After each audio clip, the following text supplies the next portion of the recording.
And I remember God said, I was telling God then, I was like, you know what, Lord, I'm just letting you have this year. I'm not doing it this year. I'm just gonna, if they come to me, that's fine. I'm gonna say no to most, whatever.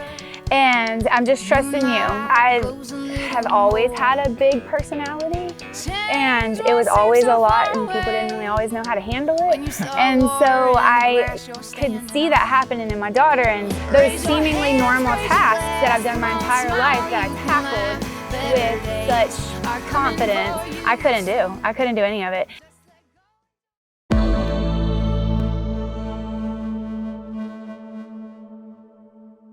I'm Crystal Boyles, a corporate ladder climber turned entrepreneur, a business owner, a wannabe Joanna Gaines, and a wife and mom in the Florida Panhandle. Most of my days are filled with chaos just like yours, but in my downtime, I try to keep a growth mindset to become a better version of myself, both professionally and personally. And while there are many resources to turn to, why not learn from what I can see, touch, and feel around me? And that is right here in the Panhandle. I was born and raised in Northwest Florida, and I enjoy watching the success stories of friends and neighbors around me. Business isn't always easy, but I'm certain with encouragement and collaboration with like-minded people, we can all figure this out together. I created the Panhandle to have conversations with other small business owners like me, as well as musicians, leaders, chefs, role models, visionaries, all of the people who make Northwest Florida an exciting place to be, to raise a family, and to live life. This is the Panhandle. Let's get started.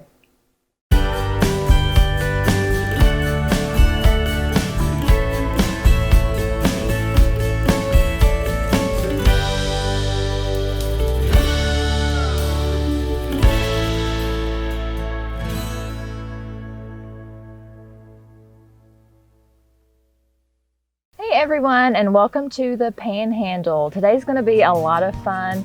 We're here with country music singer and songwriter and Northwest Florida resident Casey Kearney. Hi. We're going to talk about her music career, how she was just invited to sing the national anthem, her book, her rodeo life, and how she overcame depression. We have a lot of ground to cover, so stay tuned.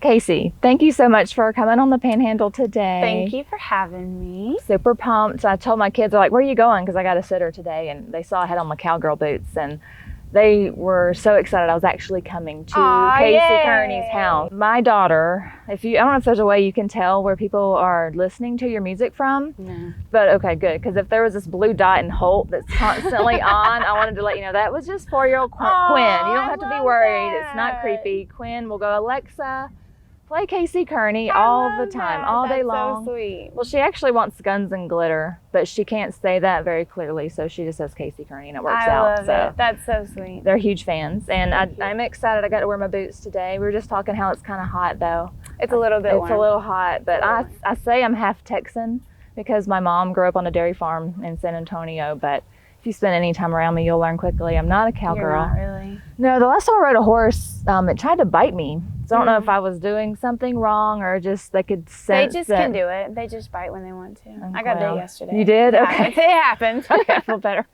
But I do enjoy dressing the part. And you were the queen of cool boots and cool pants, so. Thank you. I really love, I like that you noticed that I have fun pants because I love my fun pants. You have very fun pants. I'm obsessed. So if I need some cowgirl wardrobe advice. If you need some bell bottoms that are funky, come see me. I will. I have a collection.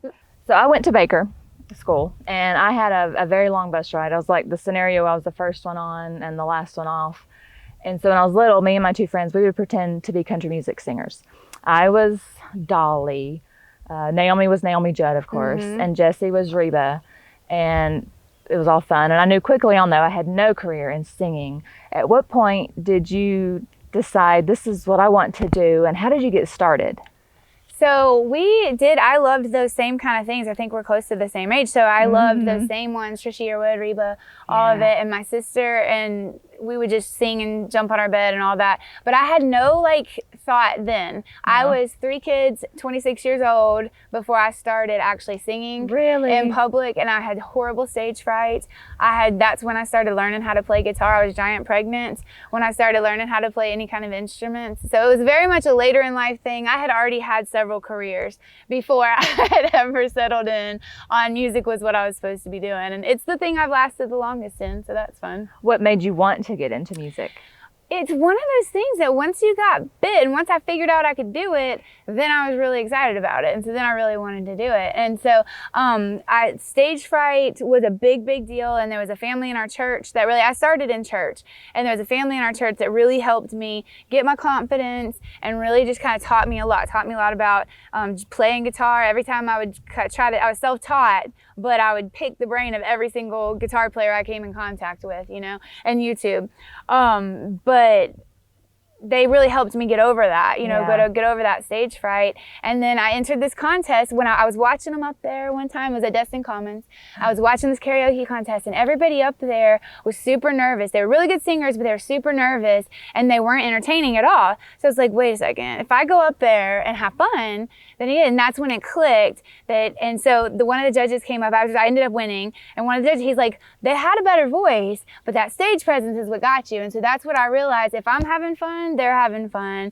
And so then that's when it really just kind of started growing. It was hard when the kids were real little, I bet. because babysitters, and it was just hard being gone, and the music is down there on the beach where to really play a lot. And so I had to go and do that. That was too much. So I had to so it was off and on. But then when I hit that point, I was like, this is it. This is what I got to do. It's now or never. I'm going to go to Nashville. So that's cool. Going to Nashville, I can't even imagine. So that's where you go to make an album. Is that where you go to record? And I mean, there was a whole process there of getting connected with the right producer and the right people to kind of help me to be able to do it. But then once I did, then he really helped me make Guns and Glitter, which was my first single. And he helped me do that. And he's done several other projects for me since.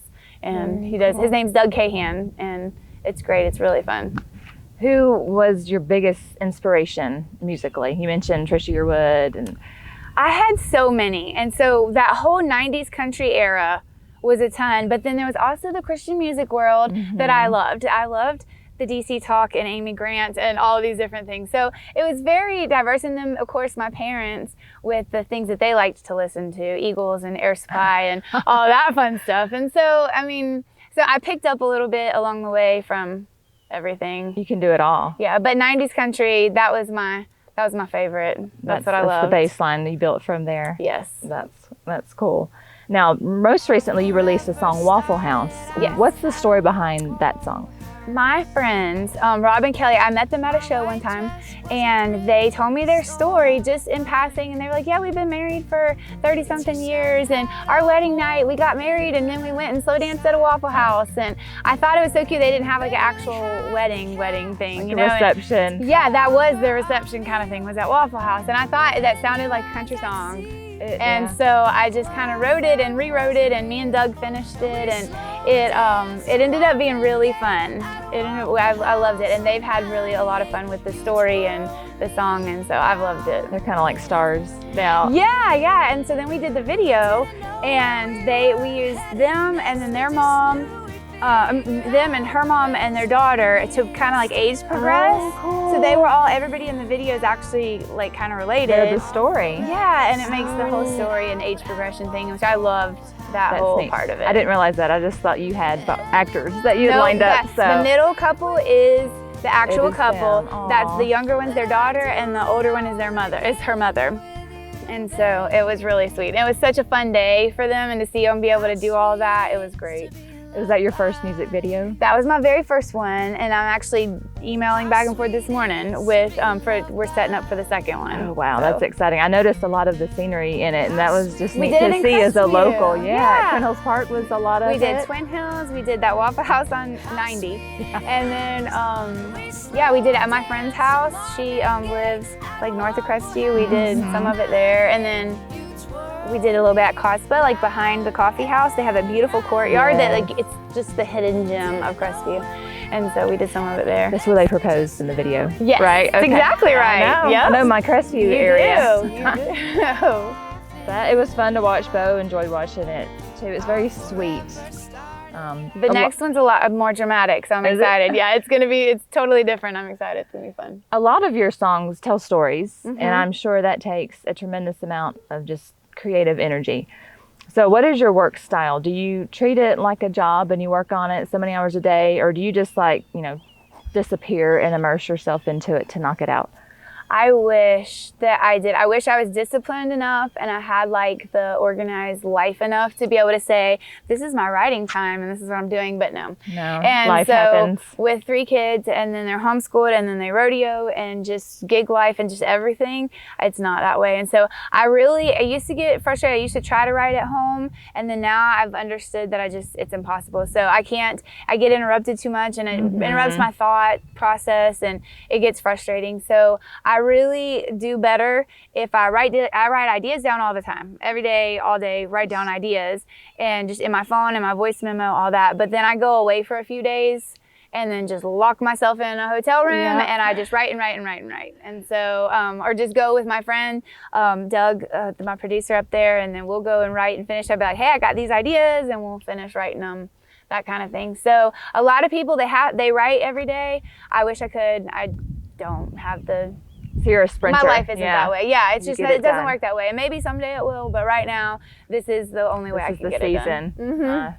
That makes sense. And that I think a lot of us are built that way just because this is not the only thing that you do. I mean, your life is very busy. So you just do what you can to get it done. I do. It's really just, I just fit it in where I can and try to make sure I'm still creative and still creating. But I have a few songs right now I'm working on. I need 30 minutes to sit down with my guitar so I can finish them. Because it plays in my head over and over and over again. And until I get it out, it won't stop. So let's get you a hotel room and I know. I'll be back tomorrow. I know. I'll see y'all later. So for anyone that wants to get into a music career, like what advice can you give them? Like get into a music career professionally.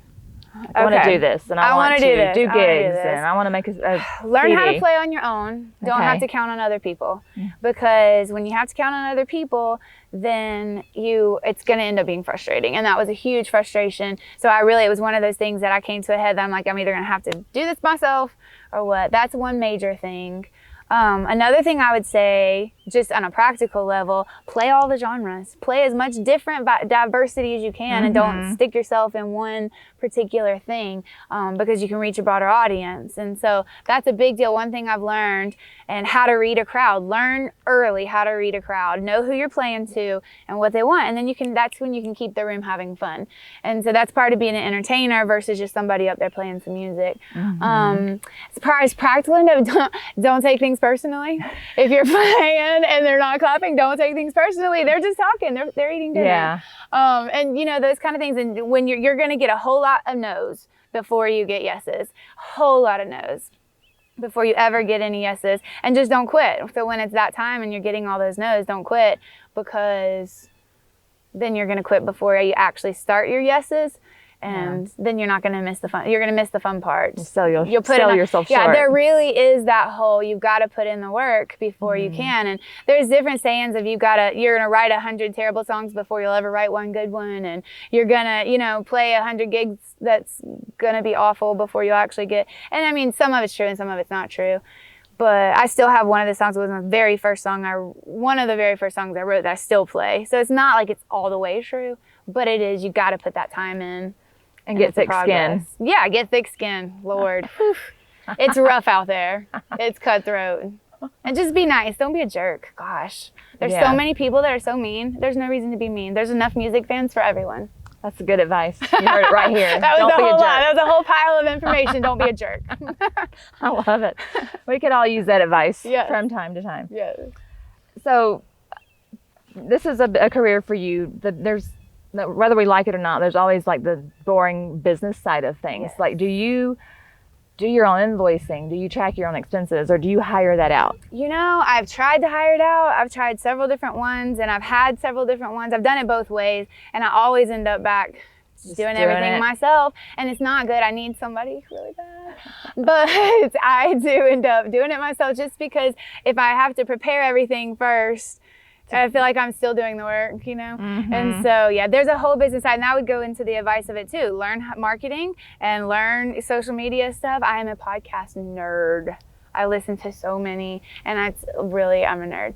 But I listen to businesses and things. There's a whole business side. If you're wanting to make this a career instead of a hobby, like, you've got to learn the business side, and you've got to learn how to do those things. Did I answer the question? I don't know if I did or not. And so that there are resources out there that you've turned, like you said, podcasts. Yes, there's so many resources to help you along and to learn how to do those things. And once you get it set up, then it is kind of automated. You have the things that you have to send people, and you have it already ready. You have your systems built. And that's helpful. But yeah, you still have to get it all set up. And so for the most part, I do a lot of it, minus a few things here and there. Do you do your own marketing, Facebook stuff? Depending on what it is, depending on what it is. If it's if I'm releasing something like this, like when I release either the album or Waffle House, one or the other, or maybe both of those. I did have a company that helped some with that, but then a lot of it I've learned so much, and by the time you learn all this, then you're like, let me just do this. Might as well just do it. Yeah. Because then if you have an idea, you can do it right there. Yep, and that's when I have late nights, and so I get a lot of really good work done late at night when the kids are not talking to me. So I understand that's helpful. Yes. I know on Facebook, we're talking about Facebook, you recently posted that you're trying to cut back. Yes. Is that because you are getting into something else, or are you just getting a little burned out? It's a mixture of it. So my kids are getting that age. Like my oldest turned 16 recently, and they're getting to the age where I know that I only have this much time left with them at home. And so I don't want to be so busy all the time and gone all the time that I miss that. Yeah. And that's what I've hustled really hard the past 5 years, and really learning marketing, business, music, just all of it. I've hustled. And so I needed some time. And so I remember I prayed this prayer in January. I was like, God, this is it. So normally January, September, October, through those 2 months, and then come January, you're booking for the year. Yeah. And so whatever you book then, that's what you're booking. You're committed. And I remember I told God then, I was like, you know what, Lord, I'm just letting you have this year. I'm not doing it this year. I'm just gonna, if they come to me, that's fine. I'm gonna say no to most, whatever. And I'm just trusting you, because I've always been with the grind, and I've always been hustling, and I've been, doing what I needed to do. And so I did. So the first couple months, it was good. It was just a couple months. I was like, this is great. And then April hit. And so spring break. And it was cool because these doors I never knocked on. You know what I mean? I didn't try to do these things, and they started coming. And so I just think it's such a blessing from the Lord, because when I decided, I want this time with my family, and God's like, well, you do this, and I'm going to help you do this. And it's that whole seek first the kingdom of God, and all these things be added unto you, is that Bible verse. And it's those different ones that he really started directing the path when I really decided I'm not going to try to drive this ship so hard anymore. Mm-hmm. And so that was really, really helpful, and been a blessing to my heart. And it means a whole lot that God still got me, even if I'm tired. And because some of it's burnout, and some of it's just, I want to be with my kids, So it's a mixture of it all. But thankfully, God's just kind of taking care of it. They talking. I'm sure that was just a huge relief, just to hand it over and be like, I'm tired of making these decisions. Just show me what I need to do. I had to do it multiple times. I had to release it, because I'm a control freak, and that very much type A, very much like driven kind of person. Yes. And so I had to remind myself over and over again that this is not me falling behind. This is me choosing to rest. This is me choosing a season of time to do this. This doesn't mean that I'm not progressing and moving forward with music career. This doesn't mean, because I've already done more than I set out in the first place. Wow. All I wanted to do is play some gigs, And so I've already done more of that, and I just had to remind myself of that over and over and over again. This isn't failure. This is me choosing to step back and take a breath. And if I want to pick it up later on and run hard, then I can. April's running hard. May's running hard. It's a big one. But then after that, I don't have a ton of stuff booked, and I want to lay back, and I want to be able to enjoy the kids and rest some with them. If you start a podcast on that topic, just letting go, and I will be your first subscriber. Aw, so please do thank that. you. I think that's good advice. I've thought about it, and it's one of the, like, if it was up to me, I would be doing all the things. Oh, yeah. All the things. But there's only so many hours in a day and do it. So I feel like once my kids are grown, that's when I decide I'm just going to take over the world. We'll see. So I know people can find your music on Spotify, Pandora, you can get your CD on your website, but where can people see you perform live? You're talking about your gigs. Where can we go? I'm all the way, I'm on 30A a lot, like Yeah. Santa Rosa Beach area. I'm there a lot, and I play a lot of private parties. And I'll play in Niceville sometimes. The schooners in that Third Planet are really fun in Niceville. But for the most part, when you decide to make the trip down there to the beach, that's usually where I'm at. A bunch of different places down there. So people can watch your Facebook page, Casey Kearney Music, and you post where you're going to be. Yes. Or bands in town also, you can follow on there, and then it'll email you and tell you when. Yeah. I didn't know about when that. life starts to travel again, then I play other places like Texas and Nashville, Georgia. The different places like that I love to travel to, and I had stuff booked last year that all got canceled. So, but I didn't want to fool with it this year because I just didn't. Just wasn't the time. Too much unknowns going on, of what's going to happen. There's something coming up. Is it Moon Dance? Moon Crush. Moon Crush. The Moon Crush Festival. I'm so excited about it. It was a huge opportunity. When is that? April 30th. It's Okay. the festival is 5 days. It's on Miramar Beach. I perform the 30th. Okay. Yes, before Jason Isbell. Me, Forrest Williams, and Luke Langford. They picked 3 locals and to open for him, and That's awesome. it's really fun. I saw that Sheryl Crow Yes. is going to be there. That's a Sheryl huge. Crow, Need to Breathe, Grace Potter, Margot Price, some of those. I love those. I love their writing and their voices, all different things about them. And so, yeah, I'm really excited. So you travel and do music. Who's like the coolest singer you've met on your adventures? I don't know. I don't know. There's been a bunch of them. I really loved talking to Pam Tillis. She was very sweet and very fun, and I loved telling her about how my brother was in love with her when we were kids and all that. She was really cool. I loved her a lot. It just all depends, and you know what happens is to me every single time is that so Jason Aldean and Luke Bryan, they're always hanging out down there, always. And you know what? They come the next day, so I'll be playing that same exact restaurant and that same exact venue, and it's the next day before they ever go. They'll post pictures, and I'm like, why couldn't you come yesterday? When I was there, it happens all the time. It's okay. Yeah, I've never ran into anybody famous down there. But I'm not a very observant person, so I could probably sit right by them. And then never know. Yeah. Well, it literally happens all the time. Well, we're gonna have to plan to come see you because come on. My kids just love it and I love it. And you're a good entertainer. I mean, you're right. You've learned how to read your audience. It's a fun time. So Thanks. You've really accomplished, I think, your dreams. So Thank the you. rest is just gravy. Fun. Yeah, the rest is just fun. It's just good. So moving on from music, I brought your book. Aw. So this is Felicity. And you wrote this children's book, and I'm going to read the back. It says, Felicity is extra in every way, extra bright and extra fun with extra big dreams, enjoying life in all the best ways. Some of the other girls don't like her. They think she's too much. When Felicity decides to give them what they want, she soon finds out what is important. So it's about a flamingo who ultimately decides that her version of herself is the best version of herself. So what message were you trying to put through in this book? That exact message, really. Yeah. I have always had a big personality, and it was always a lot, and people didn't really always know how to handle it. And so I could see that happening in my daughter and several other ones around me, and I was like, gosh, I hate this feeling, and I don't want to see this duplicated in them. I want them to be big, still be nice, but be your big happy self. You know what I mean? Wear the bell-bottom pants. Wear the bell-bottom pants. Wear the sparkles. Do it, and be yourself. And not necessarily take the no just because everybody wants to tell you you're not good at it or put you down and things like that. Just go for it. You want to do it, then go for it, kind of thing. I love that. And I was listening to Rachel Hollis' podcast last week on a very rare jog, and she said, don't let anybody blow out your candle. Mm-hmm. And I think that's the same sentiment that she was talking to grown women. And so the Felicity persona has to have helped you in your music career. Yeah, and it is. And it's very much, I mean, it's a little reflective of my story and a little made up in a lot of ways too.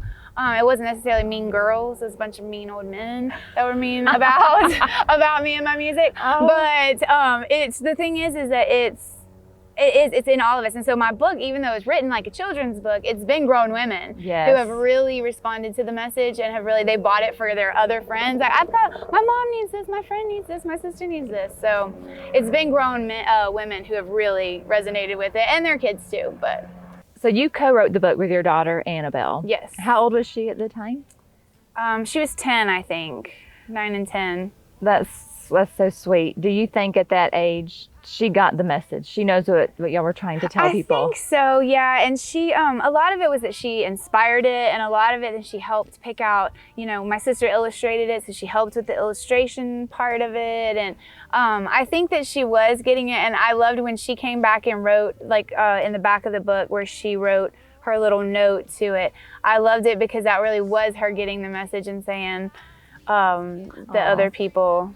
I want to read that, if you don't mind. Yeah, sure. I want to dedicate this book to my Nana. I loved her very much. To all of my cute, sassy cousins that tried to be like me. I also want to encourage everyone to be nice. Be who you are and don't be someone else just because you want to be their friend. They will like you for who you are. Annabelle. So I thought it was so deep for a 10-year-old, 9-year-old, 10-year-old to write that. And I loved it. And it's not, she's not perfect, she's still a kid, but it's still one of those things that she understood and grasped and has had to deal with for a long time. And so this is a problem that's not going to go away. And the book, the characters are just a lighthearted way to tell people to be proud of who God made them to be. This could easily be like a series. Do you see it turning into a book series? I would love to, and I have them half written. I have several more half written, but it's just the time part of it, and it's just the thing. So I think eventually I want to, and I may end up doing like a re-release kind of thing. It's called Being Overwhelmed with Life, So I just kind of had to pick that season, that phase will come into play. Yeah, and I was happy I got it done. It released in the middle of COVID, so I didn't get to do all the things that I really planned on doing. So I've got to get the ball rolling back on it again and really help it go where I wanted it to go and do what I wanted it to do. I just haven't put the focus on it recently. But yeah, I would love to make it, even if it's just a short series, I would love to make it that. And so where can people get your book? It's on my website. Okay. Yep, CaseyKearney.com. Get it. I highly recommend it. I have a 4-year-old, and I have a feeling it will stay on the bookshelf for a long time, and we'll reread it over and over because as she ages, she's going to she'll need the message encounter. Still. Yes, she will.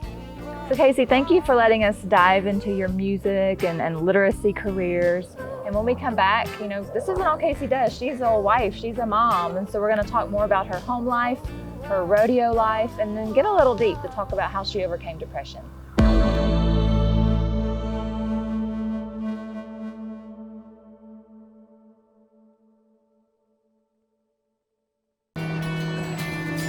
We care about this community because it's our home too. Adams Sanitation. We're locals committed to our community. Sign up now for neighborly service from the friendliest little garbage company around.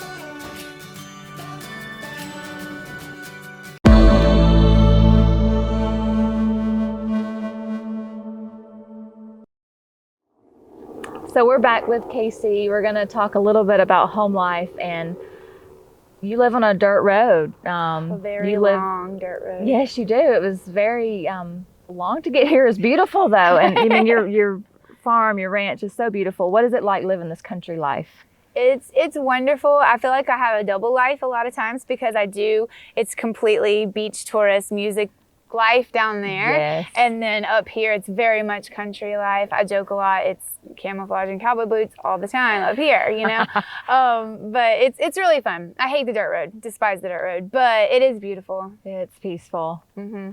Did you grow up here? We've lived here 15, 16 years, something like that.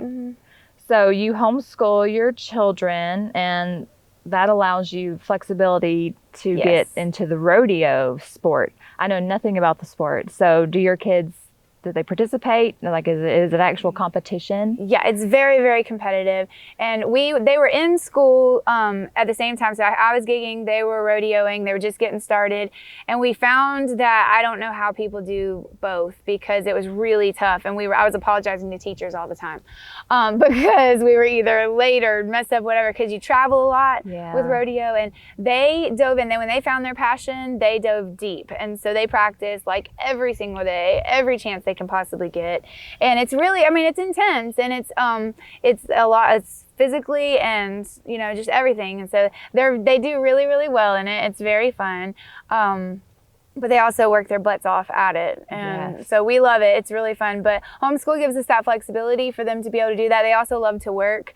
So they all have their little jobs that they work. And yes, you were telling me your youngest is 11, and she's been filing. Working, she's been working filing papers, and so That's awesome. She loves it. My kids are going to regret that you told me that. Like, Bo, you're 9. Give me a job. It's time. So they participate, they compete. Do you get involved? Are you doing any shows? Just a little bit. I love doing it. I really, really do. But the older I've gotten, the more chicken I've gotten. And then I'm like, I know my uncle and my mom are like, why don't you stick with what you're good at? Why do you need to do this? And it's kind of true. Like, what if you get hurt? And so it is kind of true. Like, I don't want to do it enough to where I'm going to get really hurt and then I can't actually play. Because I always have all these commitments that I'm committed way far out. And then because I want to go run some barrels, then I'm going to get hurt. But no, I mean, I love it. I absolutely love my horses, and I love everything about that whole life. I just only compete this much. My husband does a lot. He loves to team rope, and so he does, and the kids all do. And I love doing it with them so that I'm part of their world. Mm-hmm. They have zero interest in music, but I'm at least part of their world. And so it's really fun. I love to watch them help me. And I used to do it years ago when I was fearless and not afraid of getting hurt and would do anything. I did it years ago when they were tiny.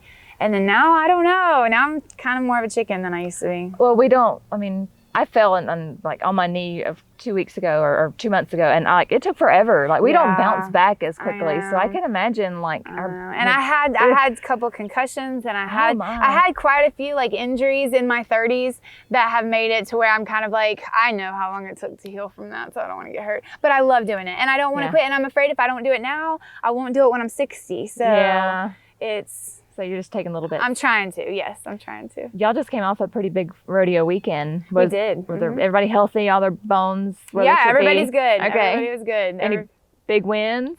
They did. Micah won pretty good. Yeah, and then Annabelle had. Their different goals are different things. Like, obviously you want to win top, whatever, and win money and all that.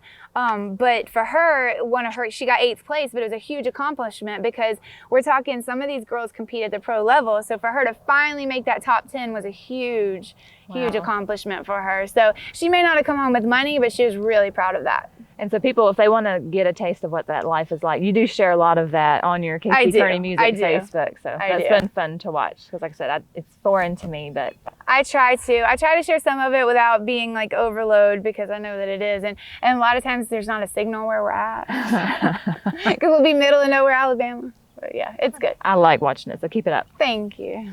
So I think something that doesn't get discussed a lot in small business is it's hard. You got to have good mental health. You have to have a good family life. And you recently posted something on Facebook that got my attention because it hit pretty close to my life as well. And I'm going to read just one little excerpt from it. But it says, I look back on the lost grown woman with 3 kids who physically and emotionally couldn't get out of bed. Then I look at life now and I'm so very thankful. Thankful for the people that surrounded me to get me through the thick of it. This is the first year I don't feel like I have to keep moving just to keep moving. I don't feel the pressure to survive. I feel like I can breathe. And you posted that I think, soon after you had that conversation, like God saw you take over and you just felt that relief. Mm-hmm. And so what was the response to that post? Yeah, I mean, everybody, I post often and I used to blog on a regular basis and everybody's always responding to that, and I'll get a lot of messages, like private messages and, just different texts, private messages from people I don't know, texts from people I do, and just different people that relate to it, and they appreciate that that I would say it out loud, you know, and that I would admit it out loud and just talk about it out loud. And because I think it gets a bad rap, and I think that people don't want to talk about it and they feel ashamed about it. And it's hard because I understand that. And at the same degree, unless you like really just to really acknowledge where you've been so that you don't get back there again.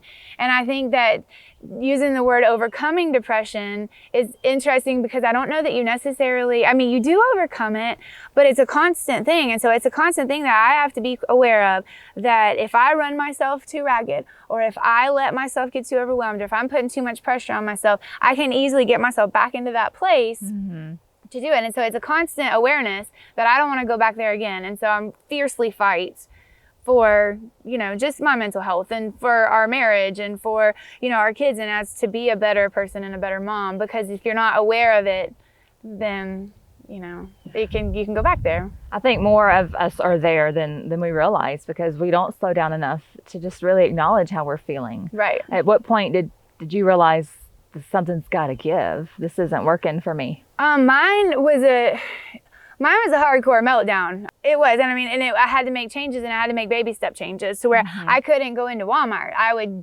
drive myself to Walmart, start to get out of my vehicle, and I remember just crying, and I physically could not make myself get out of my vehicle and go in there because I was so overwhelmed at the thought of going in there. You know, I didn't want to see anybody. I didn't know what I knew what I needed to get. I had my list, and yet I was overwhelmed by the list, you know? And so those seemingly normal tasks that I've done my entire life that I tackled with such confidence, I couldn't do any of it. And so I felt, then you're mad at yourself because you're like, why am I so weak? And then for me and my personality, I've always been, you know, tough, bossy, strong, you know, go get it. And so for me to feel so weak and helpless, and so for my mom to have to come drag me out of bed because I needed to go take a shower and I needed to go do something, get out of the house, you know, it was very humbling and very hard. And I had to eventually make that choice and make that decision.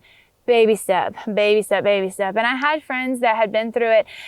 If you're surrounded by people that have never been through it, then you get that whole, what is wrong with you? You have everything going for you. Why would you be like this? Why are you so sad? And why are you sad? You know, and why, and then it makes it worse, and it just piles it on there, you know? And so when you do at least have a couple people who've been there, and you're like, I understand that you are feeling this way, and it's not, and you have this like warped sense of reality, and you have somebody to help you say, look, I know it feels like there's no hope, but there is, and you just got to get out of this tunnel, and you will, and, you know, and stop making you feel like you're crazy or stupid for feeling the way that you feel. Feelings. Yeah. And so, I mean, or even ungrateful, and I just, so many different feelings that go with it, and so many different things that go with it. And when you do, but giving yourself grace to come out of it, and giving yourself grace to baby step your way through it, and then not letting yourself go backwards. If you know this is not a good place for me to do, then don't go backwards. Don't go there, you know? So this doesn't sound like something you can do alone. Like if you had advice for somebody who's in the thick of it, it's hard to overcome this alone. Go find people who support you. I think watch who you're surrounded by, because if they're feeding you negativity, or if they're feeding that, if they're even that with you, you know, like I kind of joke about it like an Eeyore kind of friend. If that's what you're around all the time, then that's what's going to keep you down all the time. And then you may love them, and they may be your family, but that doesn't mean that that's healthy for you, and that you need to counteract that with some joy and some good people that are going to put good things, whatever you put in there, that's what's going to come out, you know? And so really watching what you're listening to, watching what you watch, and, you know, and repeat those things. I had things that I would repeat every single day, Bible verses and just different sayings and different things that I would have to repeat. In the beginning, I'd have to say them several times an hour. Like, no, like just because I feel like I'm crazy right now, no, I have the mind of Christ and the wisdom of God is within me. And I would just over and over and over again until you start, and then it gets less and less that you actually have to have it, you know. But I'll still, like, even I start tearing up when you start reading that, just because I still know that feeling is there, and I still know that you could always, and it's just I don't know, I feel very grateful, because when you've been on one side of it to the very lowest pit, and you just think, I'm thankful I survived it, and I'm thankful I did. So I'm thankful for every single thing I've gotten to do since then, because otherwise I wouldn't have. But you're very aware that just because you overcame it for that period doesn't mean like it can't creep back in. No, it doesn't mean it can't. And so I have to be aware of it, and I have to do it. And it keeps you humble and it keeps you there and it keeps you knowing that at any moment it doesn't have to, and you do, and it helps. I do have a lot of family around and they're really great, and I do have a really great support system with my husband and with my kids. And with that does come a lot of responsibility too, but because you can't always be the needy one, but it is, but I've been able to help other people now that helped me get through it too, Well, it's hard to talk about. I mean, because we're human, we're perfect, but I appreciate you opening up, because I know that if not one, there's more people that will listen to this that got something out of it today, and you helped them. So and I never want that illusion of perfection to do it, because everything's a hot mess most of the time. And so it may look like I have it all together, but I really don't. We're just all hot messes. We're just all going through it. Literally hot messes. I feel like I'm sweating right now. So we always like to end the podcast with a little bit of forward looking. And you had some really big news a couple weeks ago. You were invited to sing the national anthem for the Atlanta Braves in Atlanta. I mean, that's big. It was huge. It was on the list. You know what I mean? Like that crazy wild dream list that you don't think will ever happen. It was on the list. And then it went up a step when they had me. They said, we need to reschedule your anthem, but would you like to do God Bless America on this day? And then the anthem that day. Oh my gosh. I literally jumped up. I was setting up for a gig when I got the email, and I jumped up and down and was screaming. And the lady I don't even know her that well, we've just started playing together. She just was jumping with me, so excited, because I was so happy. May the 8th, I'll get to go do God Bless America. And then June the 18th, I'll get to go do the national anthem for the Atlanta Braves. Wow. I can't wait. I'm so excited. Is your family going to go with you? They are going to go with me for sure May 8th. I don't know about what we're doing in June, but the kids, we've got it all booked now. So. And you mentioned that they're not really into music, but do they realize, for you, this in your industry, this is huge? Or are they just like, Mom, we're going to need some nacho money? This is how much they're rodeo and not baseball. Annabelle was like, what's the Atlanta Braves? And I'm like, child, are you kidding me? Because I had Javi Lopez on my wall when I was a teenager. And so we loved baseball and we loved everything. They just haven't really watched it tons, and they haven't really been into it since they got out of it. They didn't care. Yeah. And so I don't know that they really grasped how big of a deal it is and how hard it is. Some of the things I've gotten to do, I don't think that they understand how hard it is to get there. And we don't talk about it a ton. And when I'm at home, we're at home, and life's about them and rodeo and stuff like that. For the most part, they just know I have a show and I go, so it's not really a huge anything, just because, I don't know, we just don't make it that way. And so. But one day when they grow up and they're finding their way, they'll be like, our mom was amazing. Yeah, she accomplished I hope a lot. That someday they'll realize that was a really big, you don't just they don't pick everybody. You know what I mean? No. You just don't get to, and it takes a lot to get there. So. Well, congratulations. Thank you. I'm so excited about it. I really am. And so thank you again for inviting us to your farm. I know that we have your beautiful barn behind us, and I watched y'all build that on Facebook. Yes.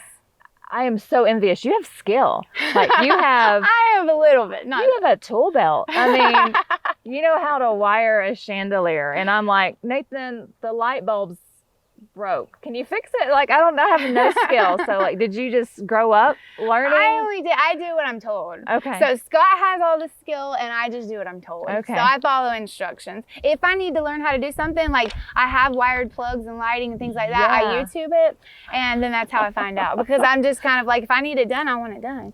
And so, no, I did. I'd stained for hours and days and days and days. I stained and stained. And the kids worked so hard, and so they feel like they can build anything now.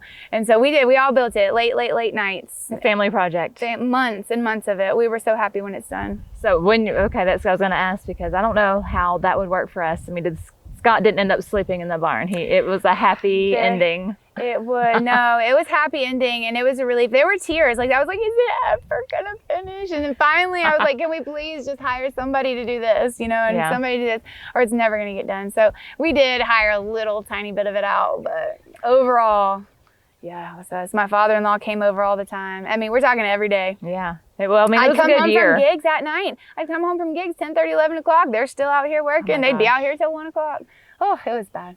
But it was fun. It was good times, good memories. Yes. And we've enjoyed it so much. It's made life so much better with the horses. And for when the world kind of shut down, it was a good thing to focus on and do as a family. So it's beautiful. Thank you. Thank you for sharing it with us today.